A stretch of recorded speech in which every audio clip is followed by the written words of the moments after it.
quería ir rápidamente a Venezuela porque Venezuela todavía está... No, esto no sabemos cómo sigue. Yo creo que lo que pasó ayer, digamos, post martes, y este enfrentamiento en las calles de la gente de Guaidó y Nicolás Maduro, estaba como de la mano y seguramente, bueno, nosotros como periodistas estábamos mucho más al tanto que ustedes que nos están escuchando. Pero es la guerra informativa que se desató en torno a Venezuela. No sé cómo... Sí. O sea, hay una información. Estados Unidos con una versión que además va desmintiendo minuto a minuto Nicolás Maduro. Rusia con otra versión. Cuba con otra versión. En ese sentido, digo, la trastienda de lo que está pasando en Venezuela, más allá de la tensión, del horror para los ciudadanos venezolanos que están viviendo esta incertidumbre, yo siento que era como el festival de este nuevo periodismo, ¿no? Que se da a través de redes sociales, que cuesta tanto distinguir qué es verdad, qué es mentira.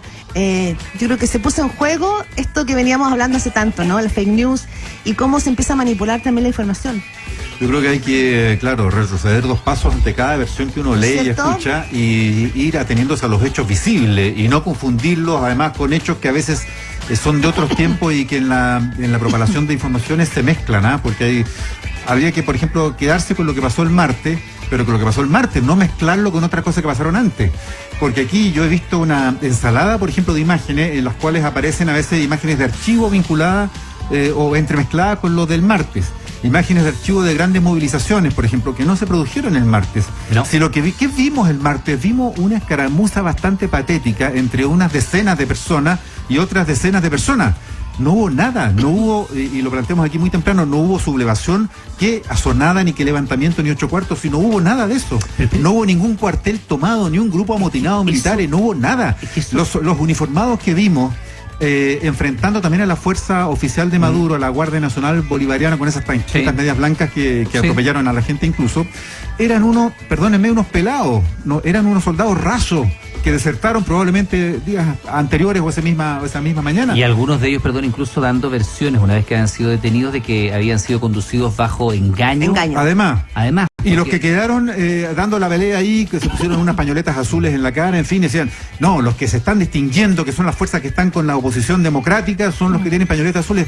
Pero si eran 4 gatos con pañoletas azules. Además, si alguien conoce algo de lo que es el ejército, las Fuerzas Armadas bolivarianas, donde no hay que ir a tomarse el poder para tratar de regar a Maduro a la Carlota, porque ahí están la mitad de la Fuerza Aérea de los aviones venezolanos, para decirlo en castellano, están sin mantención y la otra mitad está posada en tierra. O sea, capacidad operativa de la Fuerza Aérea venezolana es muy inferior a lo que es el despliegue, de la fuerza militar. O sea, si hay algo que tiene poder dentro de las Fuerzas Armadas venezolanas es el ejército y la milicia.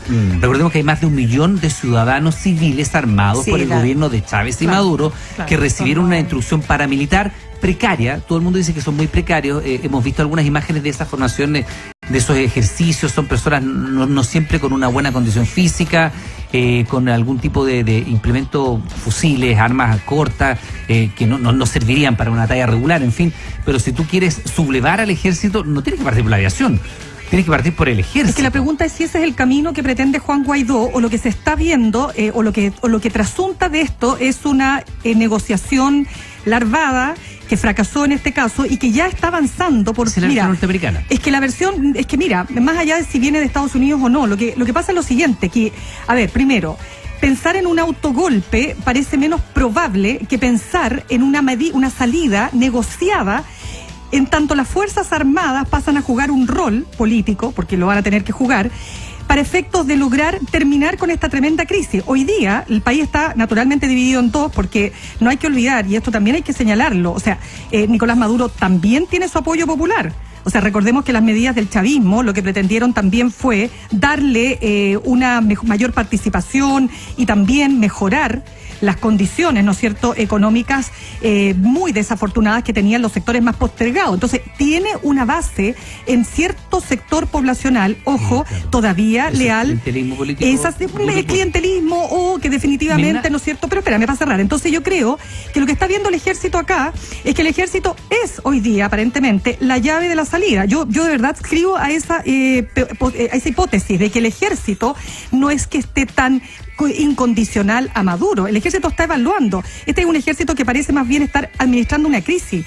Sabe que Maduro está tensionando el gobierno a un nivel tal que está llevando quizás a la catástrofe total. O sea, si ya no están en la catástrofe, están a punto de llegar a la catástrofe. Entonces la pregunta ¿es capaz este ejército de entender que una vez que esto se resuelva por la vía que sea, ellos van a ser los primeros en pagar el costo o el pato de esta historia? ¿Qué va a pasar? ¿Va a haber amnisticio? ¿No va a haber? O amnistía, mejor dicho, no amnisticio, amnistía.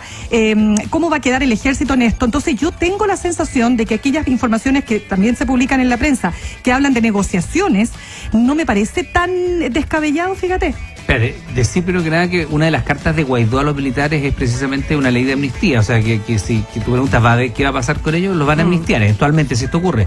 Y también para los que no conozcan la versión, pues sí, hay que dar a conocer cuál es la versión que está sobre la mesa puesta por Estados Unidos, y lo dice el propio jefe de seguridad nacional del gobierno de Estados Unidos, lo dice John Bolton, que durante semanas, incluso meses, habían estado conversando con altas autoridades del entorno más cercano de Nicolás Maduro. Estamos hablando desde el ministro de Defensa para abajo, o sea, desde padrino para abajo. Sí. A ese nivel habría llegado la filtración y ellos serían eventualmente el que habrían dado una suerte de marco para un levantamiento legal, ¿no? Y eso iba a ocurrir hoy, de acuerdo a esa versión. Y que Guaidó y Leopoldo López se habrían adelantado el día martes. ¿Por 30. qué? Porque al parecer ellos tenían una versión, dice que tenían la sospecha que podían ser detenidos, y hay otra versión que fue publicada en los diarios europeos de que ellos quisieron adelantarse para tomar en el fondo el protagonismo. Y político, sobre todo político. Me cuesta mucho a mí creer todas ¿Tanta esas frivolidad? Versiones. No, ahora, todas estas versiones, porque no hay ni una pista, o sea, no hay ni una expresión,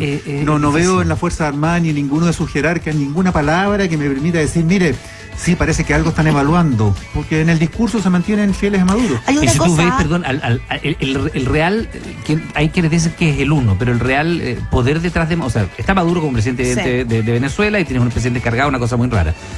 Yo creo que es solo comparable con lo que ocurre, por ejemplo, hoy día en Libia, donde tienes dos gobiernos. Curiosamente se da es algo así. Un paralelo parecido. Y curiosamente en Libia había intereses americanos y intereses rusos. Pero con atisbo de guerra civil, porque son dos fuerzas con poder militar. Con cierto poder militar, exactamente. Es la única una diferencia que es fundamental. Pero nosotros conversábamos ahora hace poquito, imagina, lo mejor de tu vida, con Guarequera Gutiérrez, con Guarequera Gutiérrez, que es la embajadora del presidente encargado de Venezuela, y ella dice que la última vez que le tocó ir a sacar pasaporte a Maiquetía, no sé si usted les ha contado esta historia, estaba lleno de chinos sacando pasaportes, llenos de rusos, llenos de cubanos, que bueno, sabemos que una parte de la inteligencia venezolana más directa que asesora a Maduro es ya hace rato venezolana. Cubana, como ocurrió en su minuto también con Bolivia, donde Evo Morales tenía mucho cubano dando vuelta en su entorno.